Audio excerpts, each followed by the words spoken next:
वेगाची जोडी आहे. ओंकार घाणेकर ही जोडी हाकवणार आहे. मंत्री महोदय आल्यानंतर स्टेजवरती मंडळी आपणाला पुन्हा विनंती करून आदेश ठेवतो, सगळ्यांनी स्टेज मोकळा करायचा आहे. हॅलो संत्या पवार, कृपया गाडी परफेक्ट झाली ते पुढचं काही परफेक्ट पण सुद्धा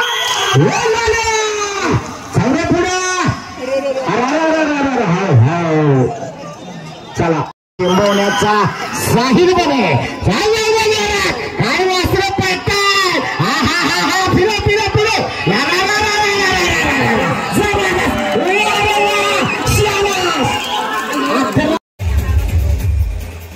एकदा सगळ्यांनी जोरदार टाळ्या वाजवायचे चमन साहेबांसाठी.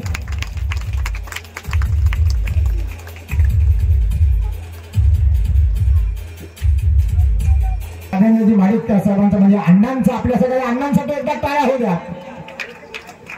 तसेच तहसीलदार मॅडम यांचं सुद्धा स्वागत आयोजकांच्या वतीने होतं. आज सर्व शासकीय अधिकारी या ठिकाणी उपस्थित आहेत. त्या सर्वांचे साहेब या ठिकाणी उपस्थित होत आहेत.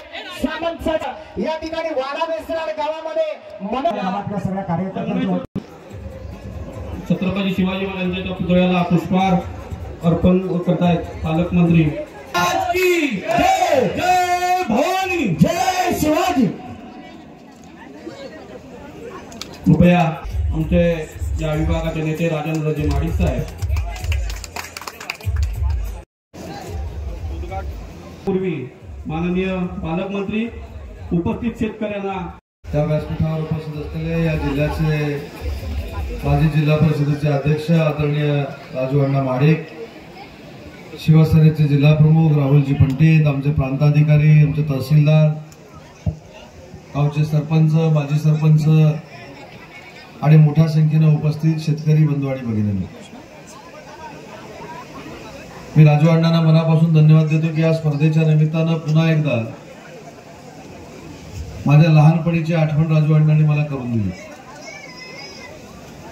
कारण आमच्या परिसरामध्ये अशी कुठेही स्पर्धा असली की माडिक साहेब मी चुकवायचो नाही. एक वेळ मी शाळा चुकवायचो, अभ्यास चुकवायचो, पण स्पर्धा चुकवायचो नाही.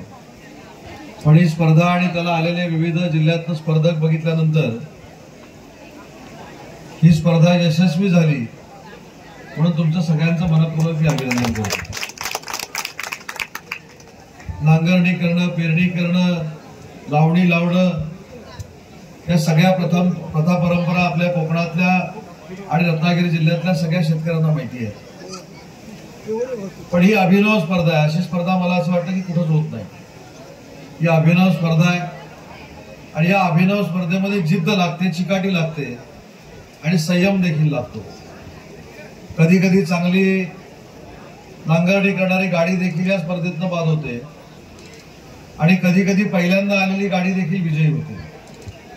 त्याच्यामुळे या स्पर्धेतनं संयम देखील शिकवला जातो, जिद्द देखील टिकवली जाते आणि या सगळ्याचा पारंपरिकतेचा इतिहास जपण्याचं काम माडिक साहेब या स्पर्धेतनं होतं आणि ही स्पर्धा इथल्या माझ्या सर्व सहकार्याने आयोजित केली त्याबद्दल मनापासून धन्यवाद देतो.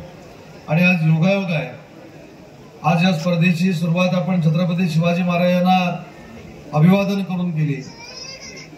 पण तमाम जमलेल्या प्रेक्षकांना मला सांगताना आनंद होतोय की काल केंद्र शासनानं जो जागतिक पातळीवर एक प्रस्ताव पाठवला होता की महाराष्ट्रातले 11 जे गड किल्ले आहेत त्याचा जागतिक वारसा स्थळ म्हणून जगाच्या पातळीवर समावेश व्हावा.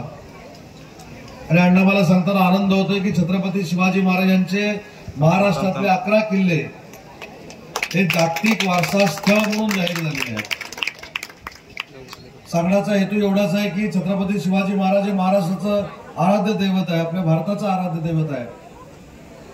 पण या छत्रपती शिवाजी महाराजांवर आता जगामध्ये अभ्यास केला जाणार आहे आणि जागतिक पातळीवर काल छत्रपती शिवाजी महाराजांचं नाव हे आदरानं घेतलं गेलं.